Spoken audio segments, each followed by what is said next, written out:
Today is Krishna Janmashtami. When we say Krishna, most people only think of butter and girls and flute. Yes. But we must understand that his butter business was all till he was 6 years of age or 8 years of age. So all this girl business only till he was 16 years of age. At the age of 16, when his guru Sandipani made him realize what is the purpose of his life, first of all he left Vrindavan, never again came back to see any of his relatives or the girls or boys of his area. That was the end of it. When he was leaving, today if we say Krishna, we say Radhe Krishna. Radhe comes ahead of Krishna. Because their love, their intimacy, their romance caught the imagination of a whole culture in the entire subcontinent in such a way that we don't say Krishna Radhe, we say Radhe Krishna. But at the age of 16, he saw her for the last time and never again saw her. And at the age of 16, when he was leaving, he said, I played this flute for you. Now I'm going and not coming back. So, as an offering to you, for the love that you are, I'm going to give this flute to you and never again play the flute again, and he never again played the flute.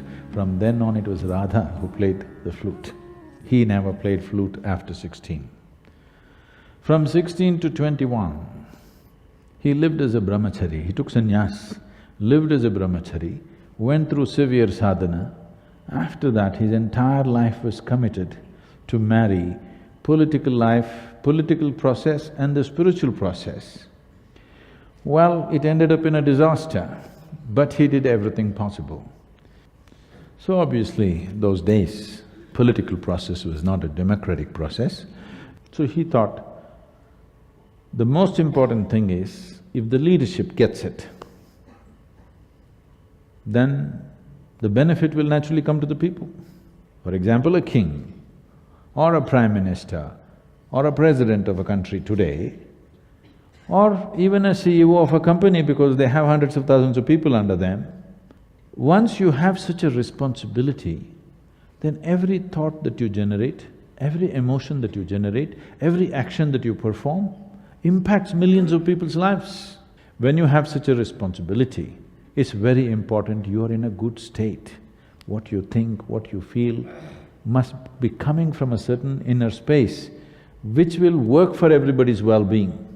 If I have a narrow view of life, every thought that I generate will damage people's lives, every emotion that I have will damage people's life, actions that I perform and especially actions that I do not perform, which I'm supposed to perform, will cause immense damage to people's lives, isn't it? So he focused only on leadership. He wanted the kings of the day to turn spiritual.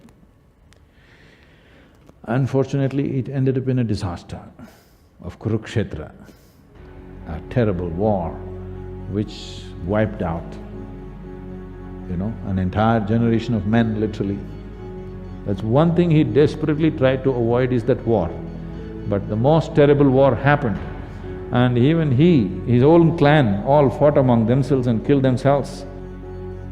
But still we worship him. We call him Lord because through all this he was playful, untouched by a terrible reality, a terrible drama that's playing around you, but still untouched.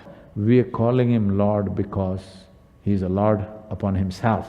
Though everything went wrong with his external life, within himself, never once did he fall off. But this we are saying, Lord, this you can also do, isn't it? Whether you are going to become the biggest success in the world or not is subject to many realities. But are you a successful human being? That means, are you able to conduct your life consciously, or if life pokes you, will you become an animal? This is the question.